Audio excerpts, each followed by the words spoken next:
There's a specific kind of quiet you only find when you're truly isolated. It's not peaceful. It's heavy. It presses against your eardrums until you start hearing things that aren't there. Last November, I was desperate for that quiet. I'm a freelance video editor, and I had just landed a massive contract for a documentary. The pay was incredible, but the deadline was brutal. I lived in a noisy apartment complex in the city, and I knew I wouldn't be able to focus. So, I went online and looked for the cheapest, most isolated short-term rental I could find. I found a small, one-bedroom cabin in the dense, wooded hills of the Blue Ridge Mountains. The listing was incredibly bare bones. It boasted about having satellite internet, barely fast enough for emails, but enough for my needs, and explicitly warned that the nearest grocery store was a 40-minute drive down a winding dirt road. It was perfect. No distractions. Just me, my hard drives, and the woods. I booked it for 2 weeks. I didn't know it then, but I would only end up staying for 3 days. The drive up was beautiful until the sun went down. The moment the light vanished, the trees seemed to close in on the dirt road. My GPS lost signal about 5 miles out, but the host had given me a printed set of directions. Turn left at the rusted mailbox, go 2 miles up the steep grade, look for the red gate. When I finally pulled up to the cabin, it looked exactly like the photos.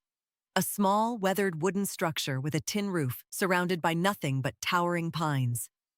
I unpacked my car, set up my workstation on the small dining table, and connected to the Wi-Fi. It was painfully slow, but it worked. The first night was entirely uneventful. I worked until 2 a.m., listened to the wind howl against the thin windows, and eventually passed out on the slightly damp mattress in the bedroom. It wasn't until the afternoon of my second day that things started to feel off. I was taking a break from editing and decided to stretch my legs. I walked out onto the small back porch to get some fresh air. The property backed up against a steep incline of dense forest. As I was standing there, drinking a lukewarm cup of coffee, something caught the sunlight about 30 yards up the hill. A glint of glass. I set my coffee down and walked up the incline. My boots crunched loudly on the dead leaves. When I reached the spot, I found a small camouflage-painted box strapped to the trunk of an oak tree. It was a trail camera. Now, if you grew up around the woods, you know trail cams are entirely normal. Hunters use them to track deer. Property owners use them to see what kind of wildlife is crossing their land. It wasn't the camera itself that bothered me. It was the angle. Trail cameras are supposed to face game trails. They are supposed to face outward, into the woods. This camera was angled down, pointing directly at the large back window of the cabin. I stood there for a minute, trying to rationalize it. Maybe the owner had an issue with break-ins. Maybe it was a security camera disguised as a trail cam. I reached out and unclipped the front casing. The battery light was blinking green. It was active. I popped the SD card out, took it back down to the cabin, and slid it into my laptop. There were hundreds of files. I clicked on the most recent one. It was a video from about 10 minutes ago. It showed me walking out onto the back porch with my coffee. The quality was surprisingly high. I clicked on a file from the night before. The screen showed the exterior of the cabin, bathed in the eerie green glow of night vision. Through the window, you could see me sitting at my laptop, working.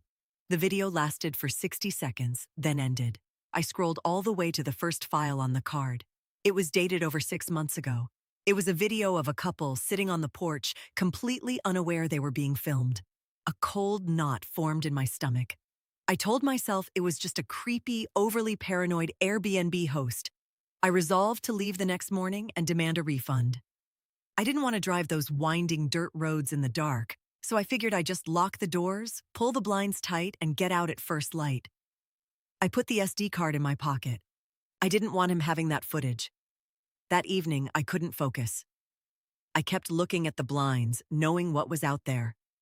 Around 9 p.m., I decided to do a perimeter check. I grabbed my heavy-duty flashlight and stepped out the front door. I walked the perimeter of the cabin, shining the beam into the tree line. That's when I saw the second camera. This one was mounted high up in a pine tree near the driveway, angled directly at my parked car and the front door. My heart started to beat a little faster. I walked toward the side of the house. I found a third camera hidden in the eaves of the roof, pointing straight down into the bedroom window. There wasn't just one camera. There was a network of them. And they weren't just pointed at the property. They were pointed at me. I went back inside and locked the deadbolt. My hands were shaking. I grabbed my phone to call the host, or the police, or anyone. No service. Just the little emergency calls only text at the top of the screen. I tried to dial 911 anyway, but it immediately dropped. I went to my laptop to use Wi-Fi calling. The Wi-Fi icon had a yellow exclamation mark over it. No internet connection. I checked the router. The line light was completely dark. Someone had cut the connection. Panic is a strange thing. It doesn't always make you scream or run. Sometimes it makes you hyper-focus. I knew I needed to leave. Right then. I didn't bother packing my clothes. I just grabbed my laptop, my external hard drives, and my car keys. I shoved them into my backpack. The layout of the cabin meant I had to exit through the front door to get to my car. But I couldn't shake the feeling that whoever set up those cameras, whoever cut the internet, was out there waiting in the dark. I crept into the small utility closet in the hallway where the fuse box was. I had noticed earlier that there was a small access hatch in the floor leading to the crawl space beneath the cabin. I thought maybe I could slip under the house, come out the backside, and make a break for the car from a blind spot. I pried the wooden hatch open.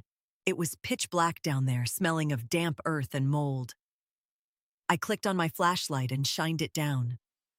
I didn't see dirt. I saw a folding table. I climbed down the wooden ladder, my flashlight trembling in my hand. It wasn't just a crawl space. Someone had dug out a small basement room. On the folding table was an old desktop computer, a ham radio setup, and 2 large monitors. I walked over to the monitors. They were on. The screen was split into a grid of 6 different camera feeds. Camera 1, the driveway. Camera 2, the back porch. Camera 3, the bedroom window. Camera 4, the living room, shot through a hidden pinhole in the wall I hadn't even noticed. My eyes darted to camera 5. It was a night vision feed of the front porch. Standing directly in front of the cabin door, the door I had been about to walk out of 2 minutes prior, was a man. He was wearing a heavy, dark jacket and a hunting mask. In his right hand, he was holding a long, heavy metal pipe. He was just standing there, perfectly still, staring at the door, waiting for me to come out.